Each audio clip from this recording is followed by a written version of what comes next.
Good morning students. आज के lecture में हम जैसे कि हम प्रूविंग कर रहे हैं एक क्वेश्चन लेके आए हैं। So that 2 + √3 is an irrational number. इसको प्रूव करना है। तो जैसा कि मैं आपको पिछले वाले में बता चुका हूँ, देखिए हम इसमें स्टेप वाइज स्टेप चलते हैं। अगर स्टेप वाइज स्टेप की बात करें तो हमने वो पहली थ्योरम टाइप की थी। हमने √2, √3, √5, √7, √11 ऐसे नंबर को इर्रेशनल प्रूव कर लिया है।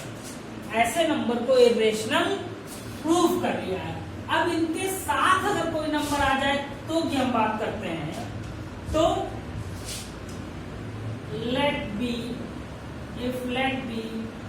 2 + √3 is a रेशनल नंबर। इसको रेशनल नंबर आपने मान लिया। thus exist A and B is co-prime integers आप लिख सकते हो। आप जानते हो ना को-प्राइम इंटीजर्स, या इसको डायरेक्ट हम Z बता दें। को-प्राइम इंटीजर्स है। सो 2 + √3 A/B। इसको उधर भेज दो,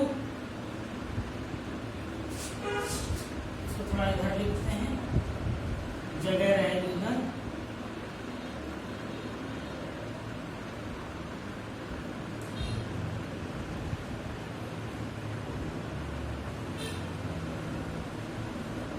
ये है, ये उतना बड़ा नहीं जाएगा क्योंकि देखो मेन जो चीज थी हम प्रूफ कर चुके हैं। √2, √3 इर्रेशनल है, हम प्रूफ कर चुके हैं। A and B are co-prime integers. So A - 3B is a rational। क्यों हो रहा है? रेशनल नंबर क्यों हो रहा है? क्योंकि भैया देखो, एक तो को-प्राइम है, दूसरा इंटीजर है। को-प्राइम इंटीजर का मतलब आप क्या समझते हो? को-प्राइम इंटीजर का मतलब यही होता है ना, को-प्राइम इंटीजर है तो अगर इसको फ्रैक्शन में अगर लिखा है आपने को-प्राइम इंटीजर्स को, तो ये रेशनल होगा। ये क्या होगा? ये रेशनल होगा। को-प्राइम इंटीजर अगर आपने लिखा है तो ये क्या होगा? रेशनल होगा। ये जो रेशनल हो गया, ये क्या हो गया? रेशनल हो गया। हम यहां बोल सकते हैं 10 √3 इज ऑल्सो रेशनल नंबर। इतना आई थिंक समझ में आया होगा। ये है इसके आगे का सिस्टम। यहाँ पे ध्यान देने वाली बात यहाँ पे है। ध्यान देने वाली बात क्या है यहाँ पे?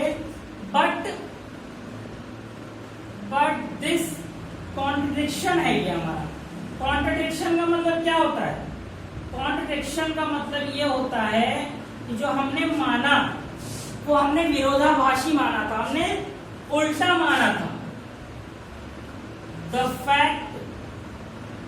Fact that √3 is a irrational number. √3 is a irrational number. So our assumption is incorrect. Then 2 + √3 is also irrational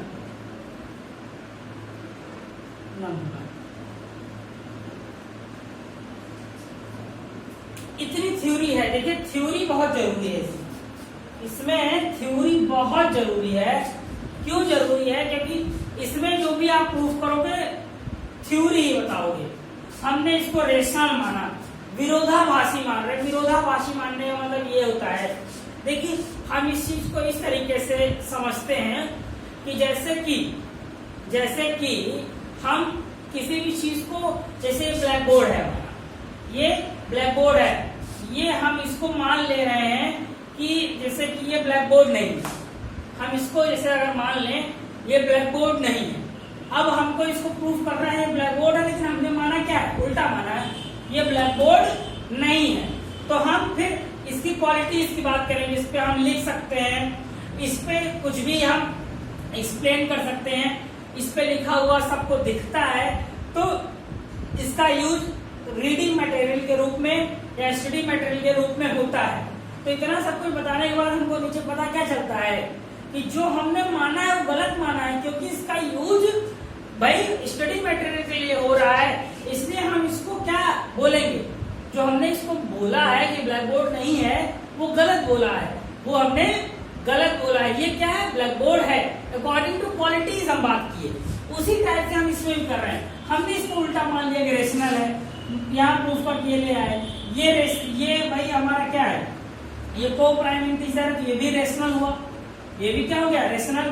√3 भी रेशनल, लेकिन हम √3 में ये पीछे प्रूफ करके आ चुके हैं ना, वो इरेशनल है। तो but this contradiction the fact that √3 is irrational, proof कर चुके हैं।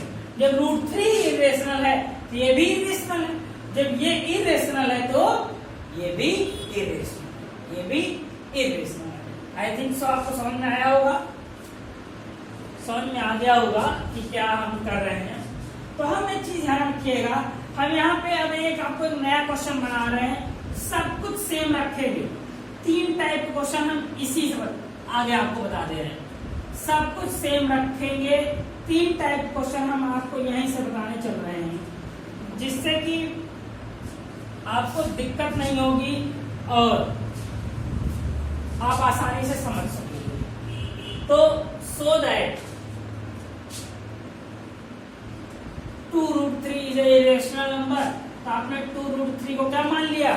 आपने 2√3 को रेशनल नंबर मान लिया, 2√3 को रेशनल नंबर मान लिया। Thus exist A and B is co-prime integer। उसके बाद आपको क्या आएगा? 2√3 equal to A by B, A by 2B।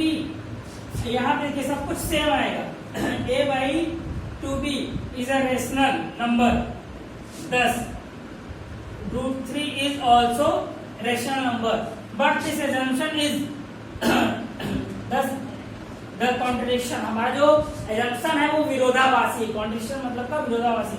The fact that √3 is irrational, so our assumption is incorrect, then 2√3 is also irrational number। जब √3 irrational है तो ये भी irrational हो जाएगा। एक तो देखिए ये क्वेश्चन हो गया। अब इसी टाइप में आइए एक क्वेश्चन और की बात करते हैं। देखिए हमने जो कल आपको बताया था, अगर वो आपको समझ में आ गया है तो आप देखिए हम इससे सिर्फ एक सप्लीमेंट्री मेथड से लेकर हम पूरा का पूरा सब कुछ बता सकते हैं, कोई दिक्कत नहीं आएगी हमको बताने में।